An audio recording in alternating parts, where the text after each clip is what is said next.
Hello everybody, this is some random Neko, waking up from her nap to greet the world for the day.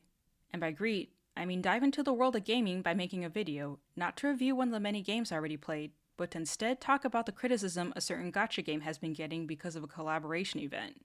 If you don't know which game I'm talking about, congratulations! You're either someone who actually has a life and touches grass on the regular, or you just don't care for gacha games, which I'm sure your wallet and self-control are thankful for. Jokes aside, the subject of this video is Honkai Star Rail's collaboration event with the anime Fate Stay Night Unlimited Blade Works. But before I begin, a quick disclaimer. This is purely an opinion piece based on my experience as someone who's played Star Rail since 1.2 and watched almost every single anime adaptation in the Fate franchise, as well as played Grand Order up until the Atlantis Lost Belt. There was no heavy research or deep dive involved in this video. Everything's coming from my memory and a few Google searches for double checking purposes, so if I get something wrong, feel free to correct me as politely and civilly as possible in the comment section down below. Now that that's out of the way, I'd like to truly start this video off by stating that no, I don't think Star Rail's Fate collab is amazing and perfect and the best collab in the history of collabs. I absolutely agree that there are better collabs out there, like the ones in Another Eden which are permanent in-game content, or Unison League where it seems to have a collab with a different anime every other month. However, that doesn't mean the Star Rail Fate collab is the worst thing in existence. Sure, it wasn't as great as everyone was expecting, but it also wasn't as terrible as many are saying. It's a pretty decent collab in my opinion, and no, I'm not just saying that because I'm inhaling copium or anything, because I'm not. At least not for this. I actually really enjoyed the collab mission and thought it was a fun story that managed to integrate Fate into the world of Star Rail pretty well, while making it feel like a natural continuation of Penacony's story. There were also plenty of Fate references to appease the anime fans, as well as humor that's on brand for Star Rail. I also like how the story delved a little deeper into Penacony's history and was willing to have its serious moments, especially in regards to Caster and Assassin's story arcs. I enjoyed watching Caster's turbulent journey of rediscovering her lost name and taking it back. I enjoyed seeing Assassin try so hard to be acknowledged for his art, only to find praise in regards to his relentless pursuit of his craft instead. I especially loved the scene between Pom Pom and Ryder, because it gave us closure that was really needed for a parting that was sudden and unexpected, so it was nice to finally be able to get that goodbye. And while this doesn't apply to me as someone who's delved deeply into the Fate series, I like how beginner-friendly the collab was for people who don't know much or anything at all about Fate, as it gives a pretty solid rundown of the basics. In addition, I appreciate that you're able to get Archer for free, and that he isn't a nerf character, but an actually solid S-tier DPS if you build him right. You can even get his light cone for free as long as you have 200 pulls to use on any of the limited time banners. I also appreciate that the devs are giving us a frankly insanely long period of time to pull for the collab characters and their light cones, which gives players a decent chance of E6 S5ing Saber and or Archer without breaking the bank, as well as lifting a lot of pressure off F2P players who might have started the event with a grand total of 0 pulls. However, just because I was able to enjoy the collab doesn't mean I liked everything about it. I don't like how they use Sparkle in the trailer, making players believe she'll be involved somehow, only for her to be nowhere to be found throughout the entire event. I don't like how short the entire event was, as I was able to finish the mission in under 4 hours and completed the gameplay in less than 2. I don't like how meh the gameplay was, as there was nothing novel or interesting about it, and I honestly didn't pay attention to the mechanics half the time until I got to the last few stages. And that's only because I wanted to complete the battles as quickly as possible, rather than for any strategic reason. I don't like how we don't get to see Archer use his noble phantasm during the story, because if you're going to have an Unlimited Blade Works collab, you gotta show the Unlimited Blade Works in the collab story, and not just keep it in the character's kit.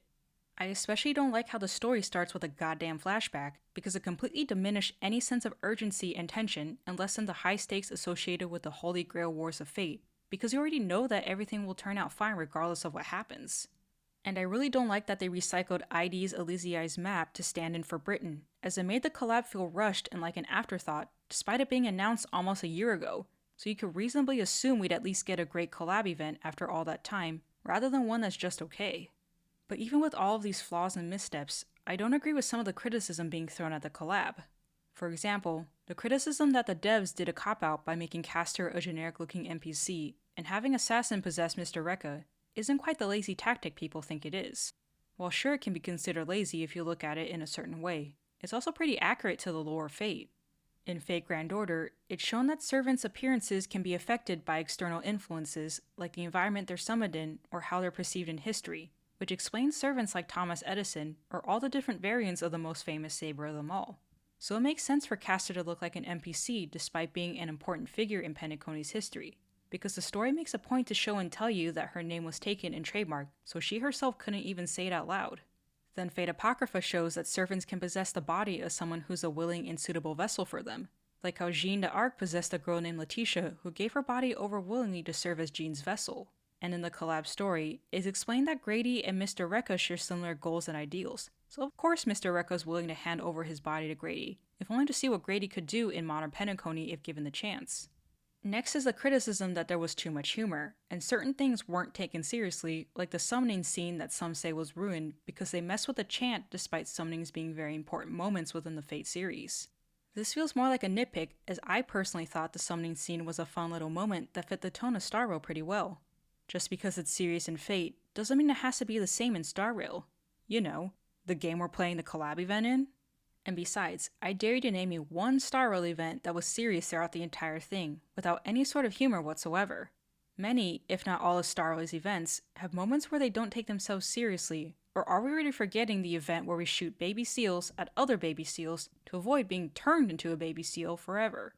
Also, Fate's already serious and depressing enough, so why do we still need to have that kind of energy in the event when we got enough of that in the 3.4 Trailblaze mission?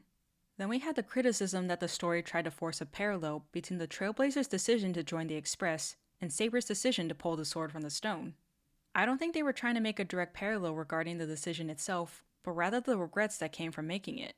Saber regrets pulling the sword because she died believing she led Britain into ruin, and that someone else should have become king instead.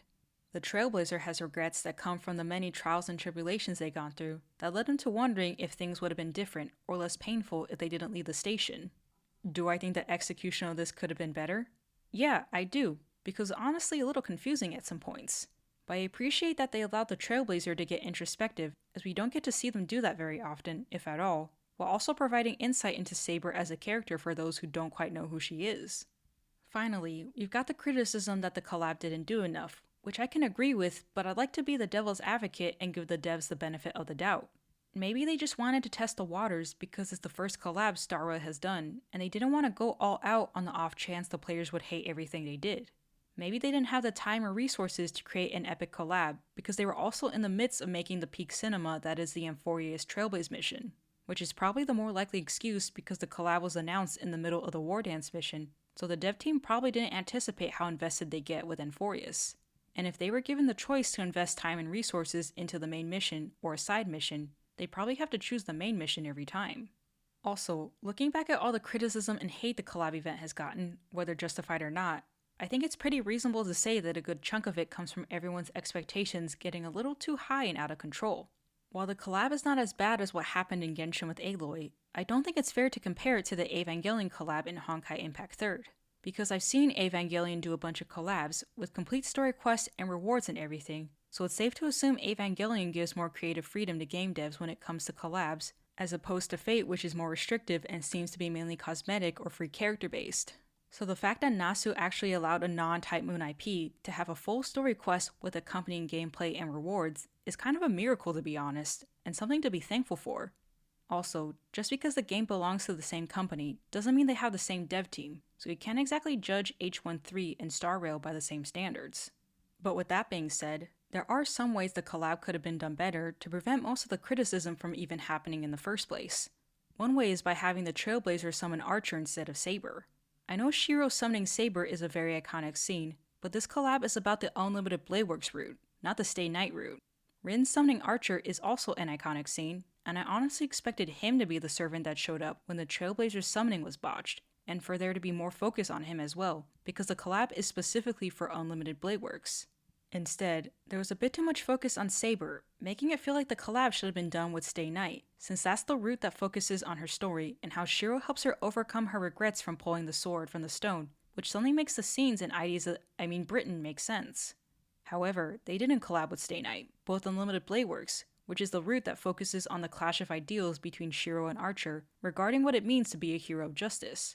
So if the Trailblazer summoned Archer and the story was adjusted accordingly, then the Unlimited Bladeworks part of the collab would have actually been fulfilled, instead of leaving people confused and still wanting.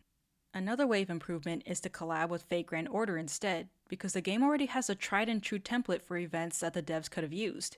They could make up a pseudo-singularity where something's gone wrong with the history of Penacony, and outside servants are summoned to help fix things.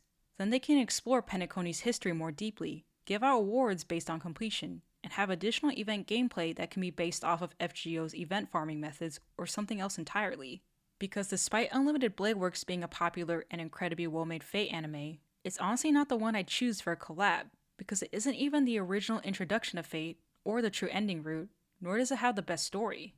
However, since an FGO collab with a non-Type Moon property will probably never happen, I'm gonna dial it back and offer one more alternative to how the collab could have been improved.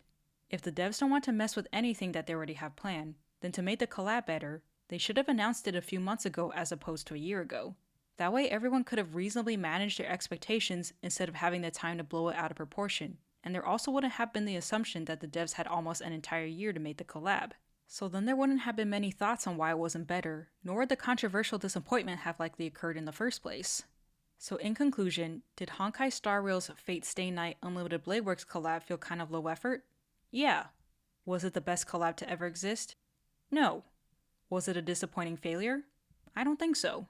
In my TLDR opinion, it was an enjoyable collab that was a nice little reprieve from 3.4's Trailblaze mission, and gave a free character who didn't suck with a guaranteed chance at his accompanying light cone, while also offering a decent story with some much needed closure for certain parts of the Penacony Trailblaze mission.